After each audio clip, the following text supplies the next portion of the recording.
DeckTales. Woohoo! I'm TV, and this is Hannah, and over here we got Chris, and we got Tim. We are going to play TropeQuest, because this is DeckTales. I'm not going to play. Woo-hoo! Is Except that the Hannah baby? has to leave because our baby is crying. As the owner of the game, my job is to make up an arbitrary rule that decides who goes first. Okay. So I'm going to say, whoever drank more alcohol, individual drinks last night, goes first. I feel like that was me. Yeah. Oh god. How many drinks did you have last night? I don't know what they're Okay, all right. Can you give us some flavor right now? The opening scene. So, the hero. Thank you. Volume control. I have issues with volume control, but We're anyway. good. So the hero managed to evade some guards thanks to a drunken wizard across the street at the bar who cast a fireball and has attracted the attention of the guard that the hero has so deftly evaded. Okay. The hero is able to make it to the meeting point for the next story. What's the story that the old friend appears? The Can you tell us a little bit drunken more? wizard is the old friend. Oh, okay. And they were part of an adventuring group way back when. They sit idly next to a fireplace in a tavern in the bar. Yeah. Hero buys the old wizard friend a drink as thanks, and they talk about that one time they came across a dwarf with a Scottish accent that was giving them directions, but they didn't understand what he was saying. All right. So his friend, the old wizard that helped him escape those guards just then, tells him, "All right, well, I didn't just show up to save your neck. You see, I have a favor to ask, and if you help me, there's a lot in it for you too. There is a scroll that is said to contain the legendary miracle spell that grants the power to restore life to the dead. Yeah, this is the only one of its kind in the world. And if you help me, we will sell it, and we will make a lot of gold." And the hero thinks about it for a second, and he says, "You son of a bitch, I'm in." The owner of this scroll that restores life to the dead has made a fortune off of temporary invisibility. Oh, Tim, you... Once the invisibility showed promise, he was able to attain more gold, refine the recipe, and in making the connections, he came across the Scroll of the Dead. So he's like a businessman who has a factory where they make invisibility potions. He's making the connections. He's the man behind big invisibility. Yeah. Right now. So Hero has bad blood with the business owner over a cursed golden ring that they sold them long time ago. That's still stuck on their pinky finger. Oh, what's on the right curse hand. do? And it makes his pinky green.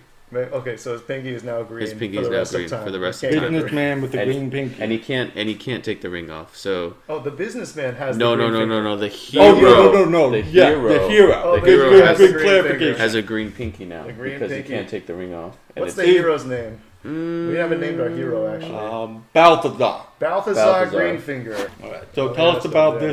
this third member. Oh, yeah. So they show up at the shipyard, and then Tim says, like, we got to find one more guy. I know where he is. He's here. He's definitely very important because the business magnate's castle is like this crazy tower that's super high, and there's almost no way to get up there except through one staircase. So if they're going to do any stealing, they got to find an entrance that's not being watched.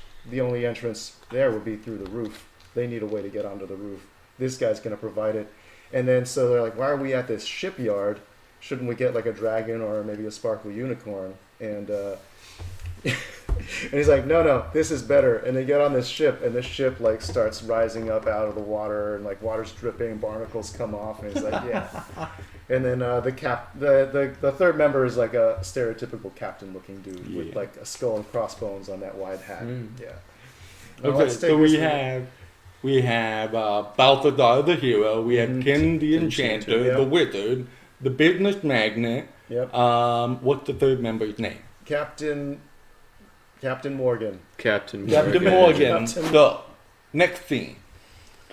Fourth member recruited in scene involving blank.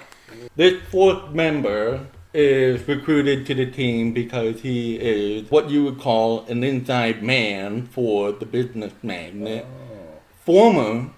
A former inside man, but he's familiar with the place. He also has bad blood because this business magnate is, He's a jerk. he's a jerk, yeah.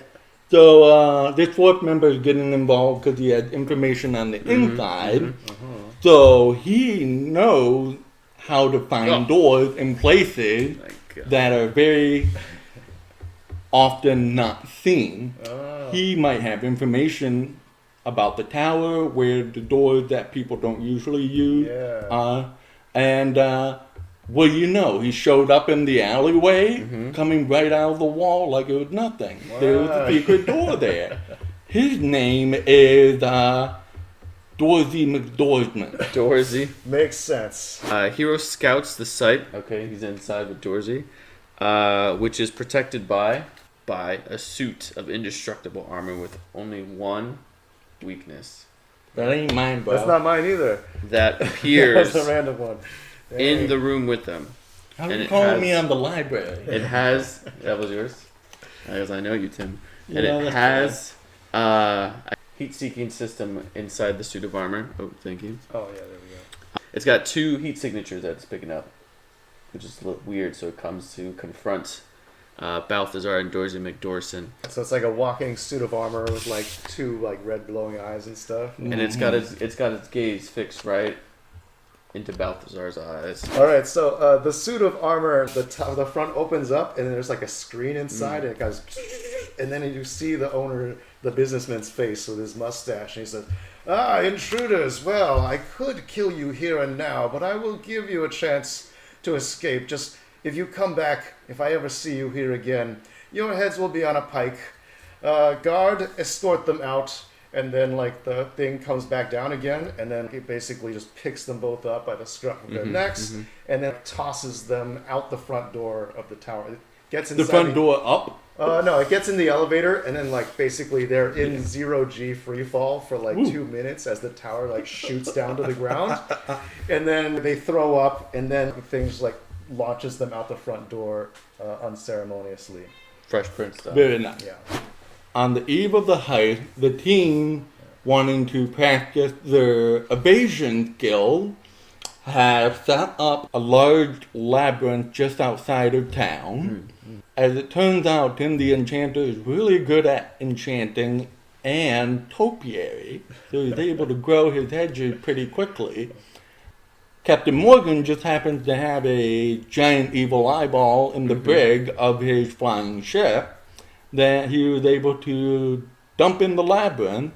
They are practicing getting from one end of the labyrinth to the other end without getting caught by the giant evil eyeball. It's just Pac-Man, but in reverse.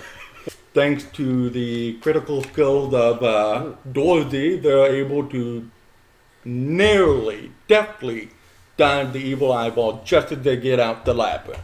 They feel ready for the heist. All right. On a side note, one time Tim got completely annihilated by Yeah, let's not talk about it. Dorsey McDorsey has a lot of connections, and one of his connections is a weapons dealer that has a new invention that they're nicknaming the gun, which is just a small hand cannon that you fire. And Dorsey sees the suit of armor coming down from the wall once again, but in 2 seconds lights the gun and completely obliterates the giant suit of armor and scatters it. Scrap metal. Scrap metal is everywhere. Heist step 2: disable traps by using blank. Dorsey says, like, there's no secret doors. What are we gonna do? And then like he feels around. He's like, all right, I've only got one of these, but he like pulls out like a paintbrush and then draws a door in the wall. And then like he's like, well, that was the last of that. And then he opens up the door and they walk through into the other side of that wall and avoid an entire hallway that was probably going to like incinerate and disintegrate and then like torture them. Business magnet foils the heist. The team gets away thanks to noble self-sacrifice. Oh. Because he had backup armor Okay. closer to where the scroll of restoring life to the dead is stored, unfortunately It's all for about the team. redundant systems. As the suit of armors were closing in, Dorothy manages to say, "You'll get them next time," and pulls out another brush Okay, yeah. of what looks like paint thinner, and just makes a circle around himself as the rest of the team runs away deftly through the suit of armor. And behind the team, you can hear explosions, and you can see scrap metal everywhere. Wow. And his noble self-sacrifice will not be forgotten. Dorsey, no. But was Dorothy! did he die off screen? He died off screen. We don't know. Yeah. By some grace of Oh, I already drew one, so I'll put that one back. whatever nature is out there. Yeah, tell us more about this universe In and how it works. the scuffle to get away, maybe just by pure chance. Free will, predeterminism, where you want to go with that? This one might be more on the predetermined side of things. As the tower was rumbling and bumbling and shumbling, a piece of parchment, a large piece of parchment, falls into the hands of the hero. Yeah, just like floats drifts out down. of the Yeah, sky yeah. from It the just drifts out of the explosion. sky. They're at a lavish party later. Captain Morgan, Tim, and Balthazar are all there at the party, and they say like, "Man, I can't believe we actually managed to pull that heist off. We got the scroll and everything, and you know, like we're gonna be rich, man. Look, we're gonna be rich. This party we're at here today with the manic pixie over there, the zombie waiters. This could be our life from now on."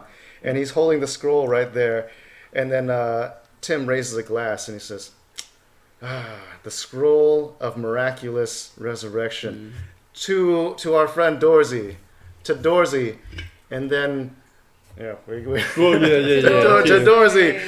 And then like they all look at each other, and then they kind of nod, and then Tim takes the scroll and he unrolls the scroll, and he reads the words of the scroll and blows the ceremonial horn.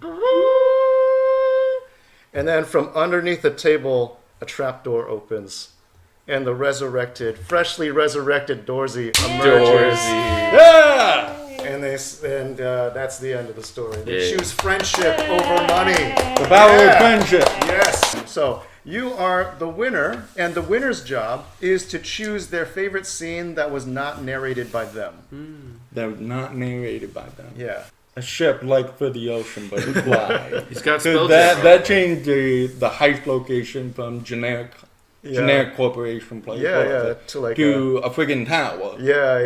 and introduced Captain Morgan. To the Yes, story. Captain Morgan. I'm gonna say that was an interesting change. Okay, cool. Thank you. That means I am tonight's chosen one, the actual winner of the game. See you on the next DeckTales. Woohoo! Bye. Woo!